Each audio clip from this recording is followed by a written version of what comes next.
Now, first story, the chiefs and people of YARA, a farming community in the Kintampo North municipality of the Bono East region, have vowed to chase out EC officials who would be in the community on the 7th of December for the conduct of the presidential and parliamentary elections. The road connecting the community to its district capital is in a deplorable state. Residents are unhappy that successive governments continue to neglect the community after securing their votes. Correspondent Anna Sabit was in the community and came through with the following report. Residents of YARA, a community under the Kintampo North municipality of the Bono East region, have sent a strong signal to politicians ahead of the 2020 general elections. The people feel neglected by successive governments as the road network linking the community to its district capital is in a terrible state. Speaking at the community's Yam Festival, Chief of YARA, Nana Yao Joseph, reiterated how politicians continuously neglect the people even though they do visit to campaign each electioneering season. We've been neglected over the years. If you take a look at our roads, it seems we are not part of the country.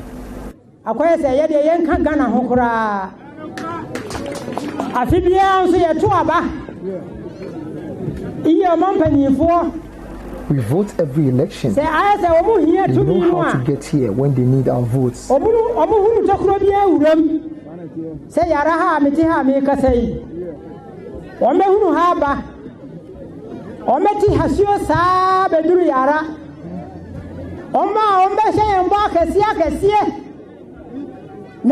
give several promises, but we've never fulfilled any of these promises.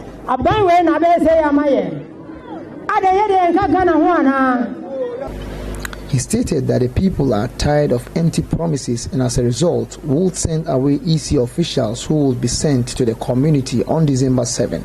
No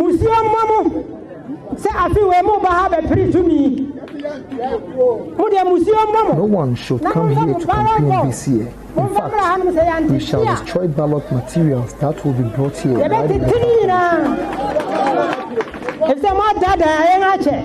Nana Yarahini stated that the construction of the road network before the elections is the only thing that will convince the people to vote. If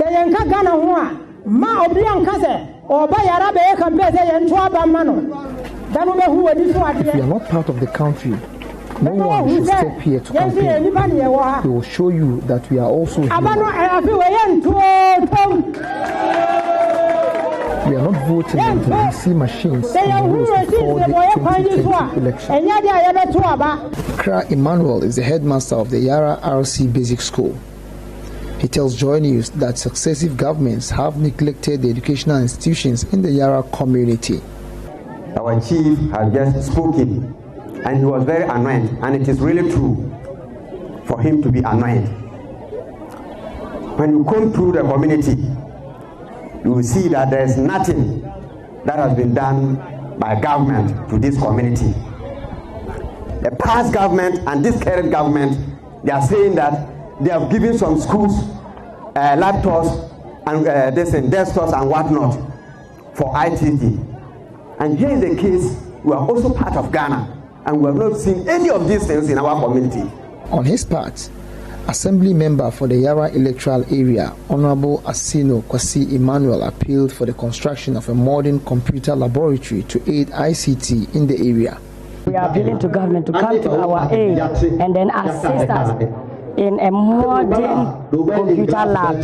In fact, my school in Kintampo North municipality is the best school that whenever we take exams, we always come first in the municipality. So we are appealing to government to come in our aid for a modern computer lab.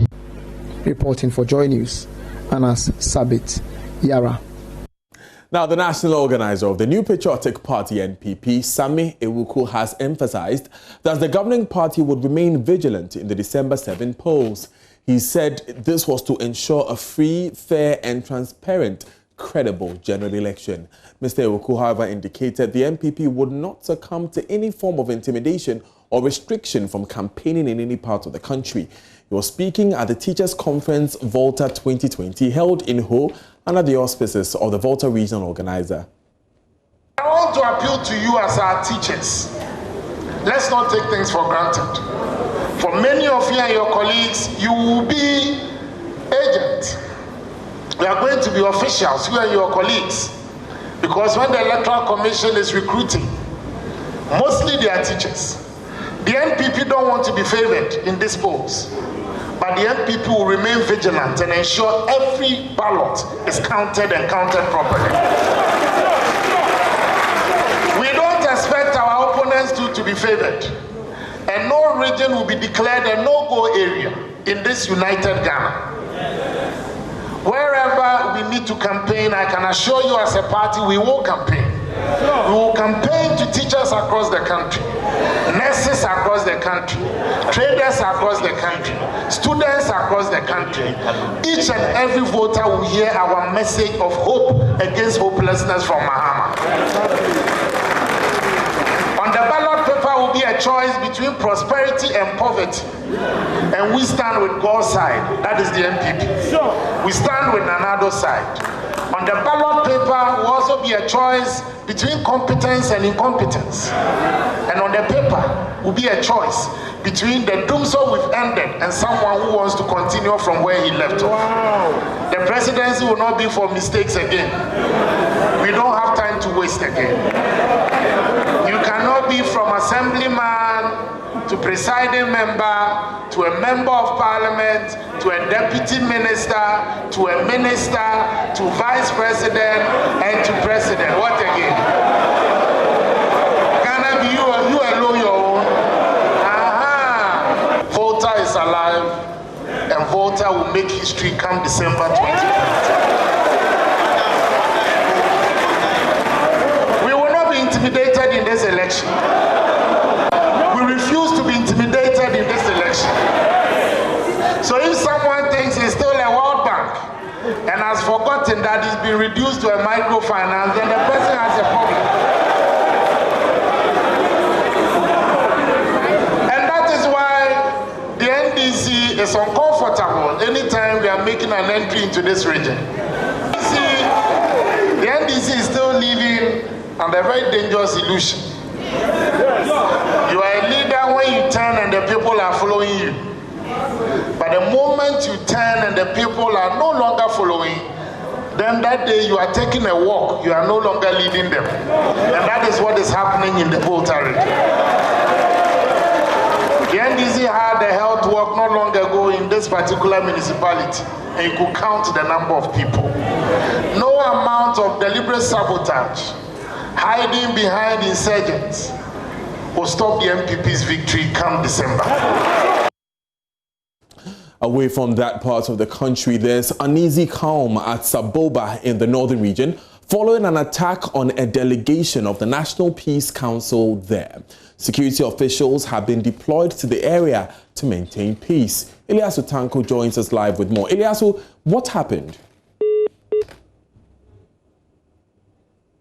Unfortunately, we seem to have lost Eliasu Tanko there. We will reconnect with him and understand better what happened this morning. Thankfully, he's rejoined us.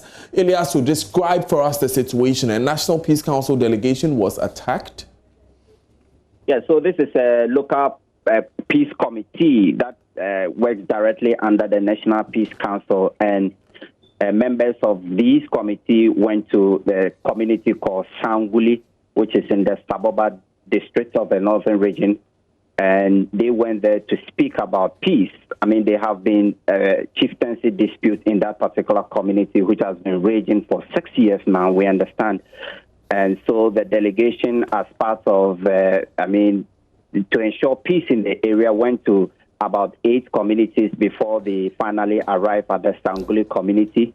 And according to the leader of the delegation, when they arrived, and an elderly man approached them and told them that he will not allow for them to hold a meeting in the community because he wasn't informed about this particular meeting.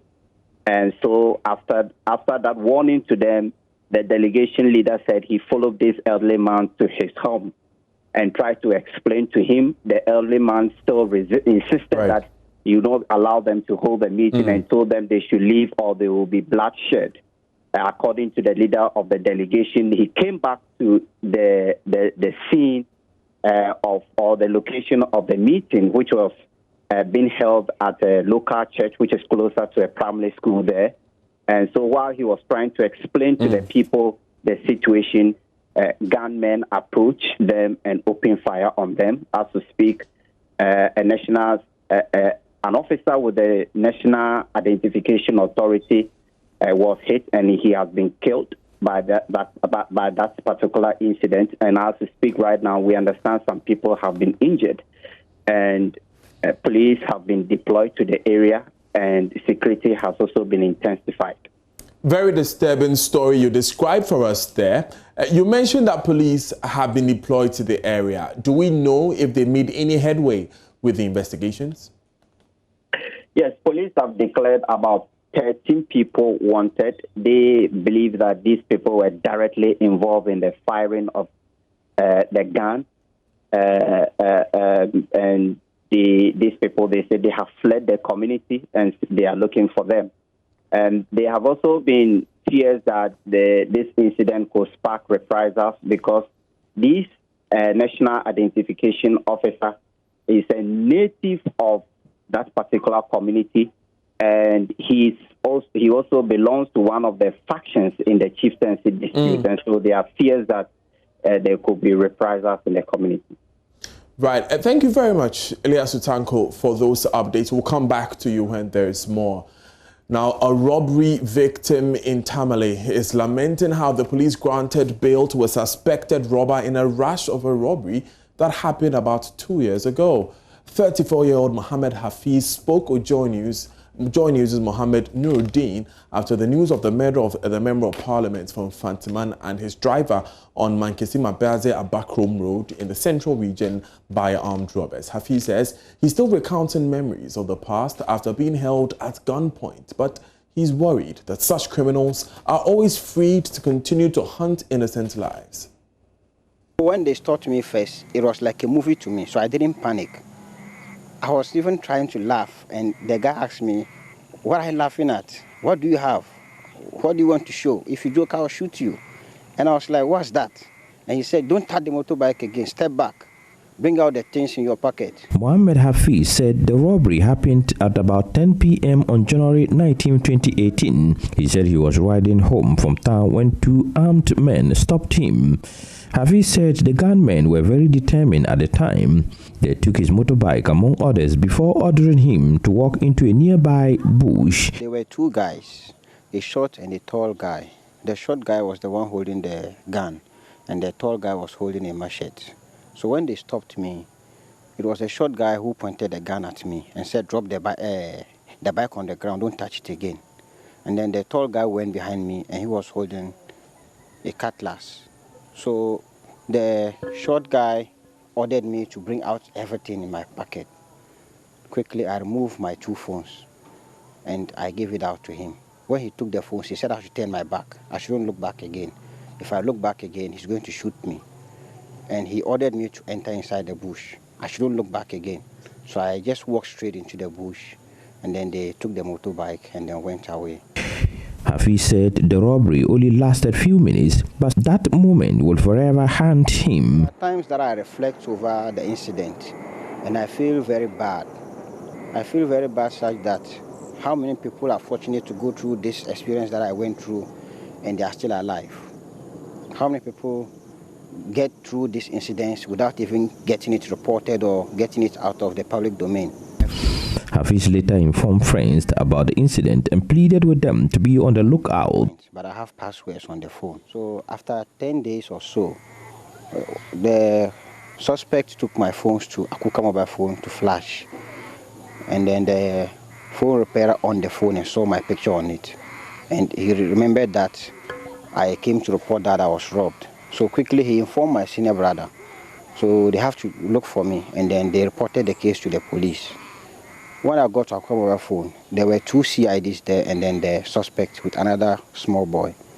So the suspect just got up and asked me, "Master, was I the one that robbed you?" When I heard his voice, I recognized it, and even his height too Then I just said, you are the criminal that robbed me. Hafiz was in court with a suspect. Fortunately, he got his motorbike back and his phones, but the suspect, who was on police records as a hardened criminal, was granted bail. This guy was in jail. He was in jail in Accra for similar offense. He was jailed for similar offense in Accra for 12 years before he came here. Now, so he's out there in the public domain. Who knows what is happening? Just last night at Sanargo, a young man lost his life to this same type of act. 2 guys stopped him with a gun with his girlfriend. The girl ran into the bush. They shot the guy dead and took the motorbike away. Just last night, it happened. As it is essential for robbery victims to report crimes to police as soon as they can, Hafiz is worried the outcome of such cases is always disappointing. Hafiz is advising the public not to struggle, argue, or disagree with whatever other an armed robber issues. He says it is always likely to end up in pain. A report by Mohammed Nuruddin.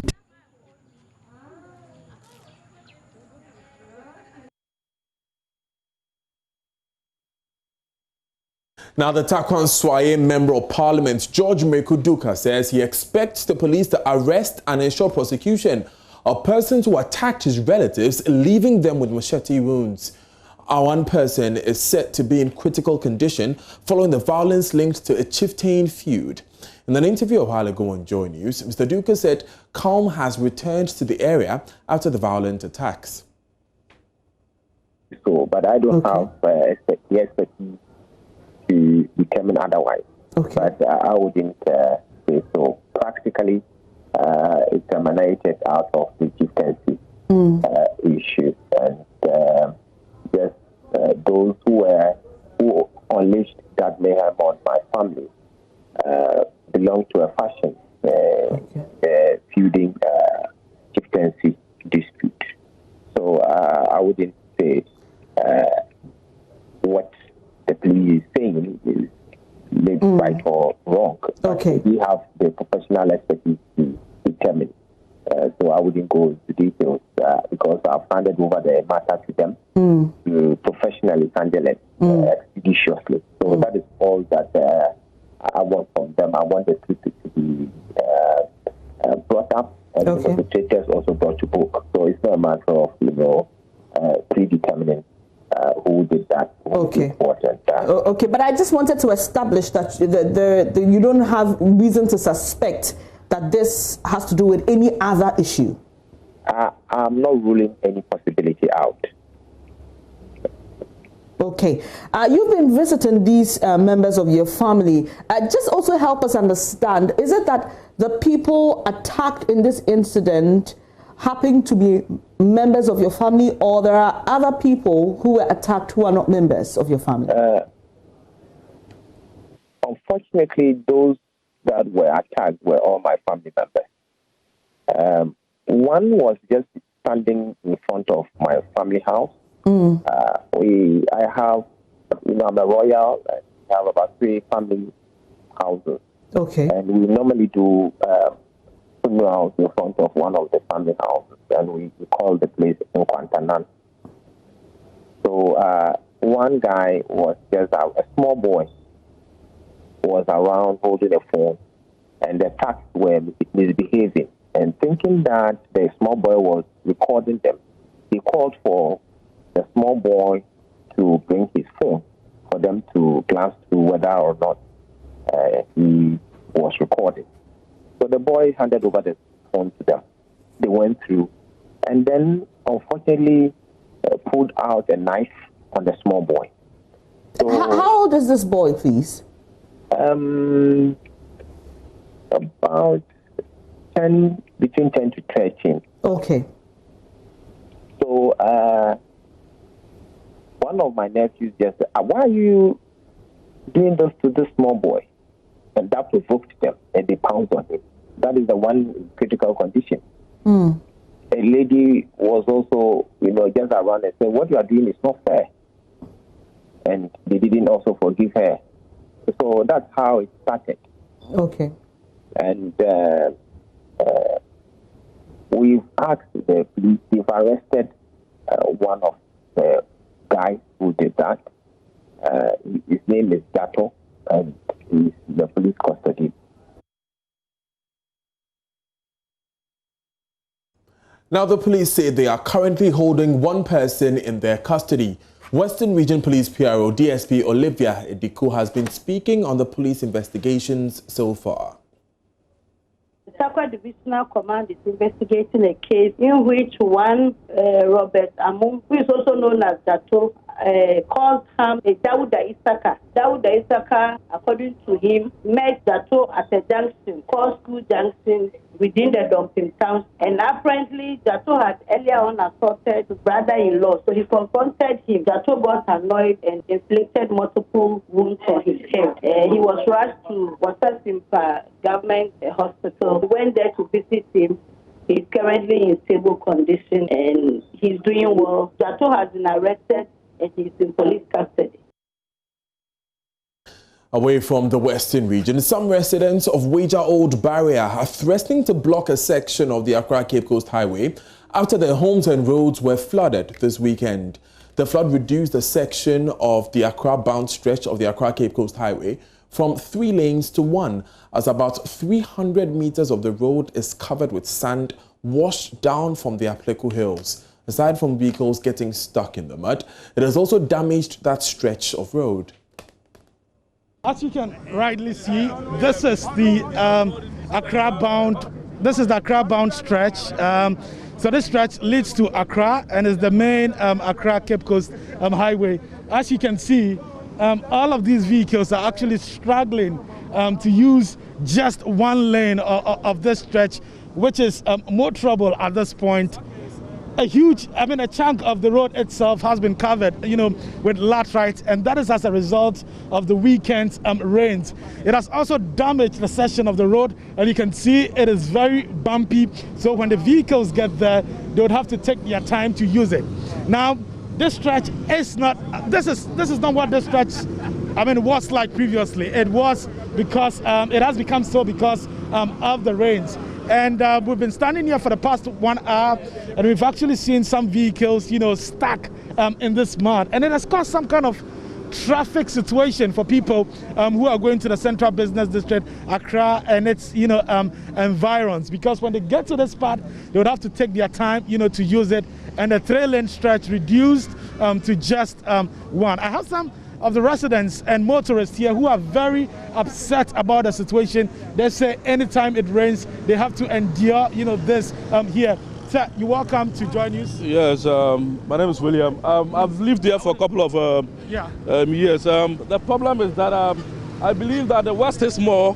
There's a lot of rain coming from the upper part of the landscape. And if you look at this place, for the past 10-15 years, this problem wasn't there. So, because there has been an increase in population in this area, the water coming from the upper part of the landscape comes on the main road and then it gets overflooded. And when it gets overflooded, it doesn't have any place to go. Then where does it go? So it comes all over and go to people's houses. This is the bank, and this is another big company here called Atala. All these people have come together. They've tried a lot to talk to the MP, but they are not doing anything about it. This is very severe and it's critical. Now, the road is not, you can't use the road anymore because there's a lot of sand coming from the upper part of the road, which is disturbing the people in the community. And I believe that this is an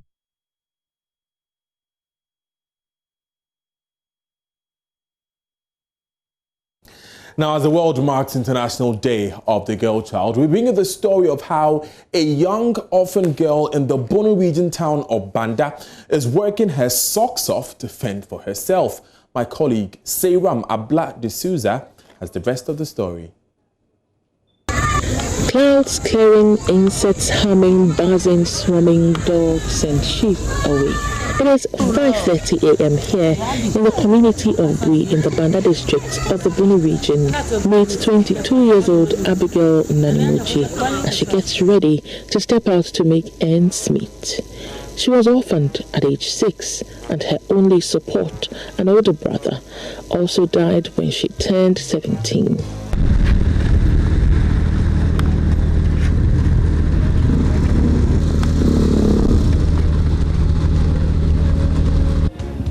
Through my life story, my mom in 5 years' time, she died. My father, 1 year later, he also followed. So I suffered a lot. My brother was taking care of me. I went to SS. But 1 year when I completed, he also died. So I was in the house, doing nothing. Abigail is keeping alive her hope of becoming a medical doctor. I was hoping to be a doctor in future, yeah, because through my SS, I did home economics. To become a person in future was a doctor, yeah, and unfortunately, I couldn't make it, yeah, because of financial problems. So I was in the house taking care of myself. She gets mixed feelings at the sight of anything that looks like a happy family. I'm not having a mother or a father to even wish her a happy Mother's Day. Yeah. Or normally when I see so many people with their mothers or their parents, I become happy like having my own, but I'm not having.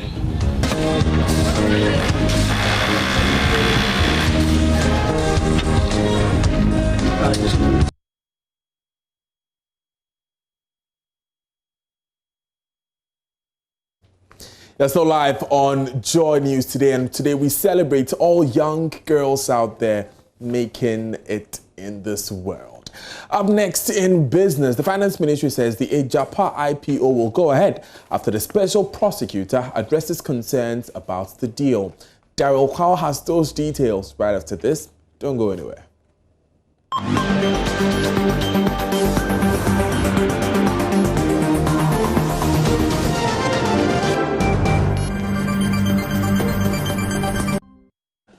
Hi, good afternoon. Welcome to Business. My name is Daryl Kwao. The Finance Ministry has maintained that it's working to resume the AGYAPA royalties initial public offering after addressing all concerns raised by the Office of the Special Prosecutor.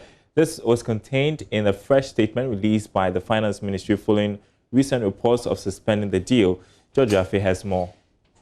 This might be the first official release coming from the Ministry of Finance following recent reports about the suspension of the planned initial public offering IPO of the AGYAPA royalty deal, which seeks to monetize our gold reserves in the country. The release again confirms earlier report that the planned IPO has indeed been put on hold subject to clearing all issues raised by the Office of the Special Prosecutor. This might be in sharp contrast to comments coming from some members of Parliament on the Finance Committee that the offer has not been suspended as being claimed in the media. From the release, it is clear that the move to raise the money on the London Stock Exchange will not happen as long as the Special Prosecutor hasn't concluded his investigations into the whole process. According to the Finance Ministry, the ongoing investigations are needed to give some assurance to investors and regulators, both in Ghana and in London, that it would continue to adhere to the highest level of corporate governance and transparency. The IPO was supposed to start in September this year, and government was hoping to raise some $500 million to fund some critical expenditure in the country. But for some civil society groups, they are still opposed to the deal because their value for money concerns are yet to be addressed, even if the Finance Ministry is cleared by the Office of the Special Prosecutor. Government will add a new debt of 2.5 billion cedis to its existing loan when it borrows 22.1 billion cedis in the last quarter of this year. That's according to its issuance calendar. Charles Nixon Yabua scrutinizes the amount and instruments to be issued and has filed this report. In December alone, 11.3 billion cedis will be raised through both short and long-term financial instruments. According to the issuance calendar, 19.6 billion cedis will, however, be used to roll over maturing loans. Government in September had planned to borrow 22.7 billion cedis between September and November, with 3.05 billion cedis as fresh issuance. Out of the total amount to be raised in the last quarter, 9.7 billion cedis, which is the highest amount, will be issued through a 91-day treasury bill. The lowest amount to be raised is 287 million cedis, which will be issued via a 20-year bond. The 20-year bond was originally scheduled to be issued in November, but had to be pushed to December because of the current market conditions. According to the issuance calendar, the 91-day and 182-day treasury bills will be issued every week, whilst the one-year treasury note will be floated every fortnight. The World Bank, in its latest African Pulse report, projected a significant rise in the country's total public debt for this year. According to the Bretton Woods institution, this is due to the widening fiscal deficit as a result of lower revenue and higher expenditure brought about by COVID-19. The country's debt hit 263 billion cedis in July, about 68.3% of gross domestic product. Generally, government debt as a percentage of GDP is used by investors to measure a country's ability to make future payments on its debt. The Bank of Ghana has been advised to improve on its enforcement of cybersecurity. Speaking to Joy Business on the impact of COVID-19 on Ghana's digitalization agenda, National Cybersecurity Advisor Albert Ntuboisiako also urged banks to share information on cyber attacks and their threats to their systems timely. Mr. Ntuboisiako believes this will minimize any damage to the financial sector. Follow the directives to protect their electronic environment. I think there are gaps. We need to also improve information sharing. It's very important. And I think in view of that, we're working with the central bank to upskill the Security Operations Center that has been established to ensure that all the financial institutions who are licensed to operate in this country are brought under a sectorial kind of environment where their systems there will be better visibility with respect to potential attacks going on, and not just visibility but also timely sharing of information on attacks and threats. I think that will help the banks to quickly respond and deal with the issue. So that is one area we're looking at for improvement, but we also expect improved enforcement from the central bank. Really is important. The directive is important. It's an important document, but I think we need to improve enforcement to ensure all the banks, all financial institutions are able to implement the various guidelines that are provided in a particular document. So these are the areas we need to be looking at, and how they integrate into the national picture is very important. The financial sector is a critical information sector, and I think giving attention to that particular area, working with the central bank is yielding good results. And that's it for business. There's more at the top of the hour. Up next is Nathaniel Atto with Sporting News.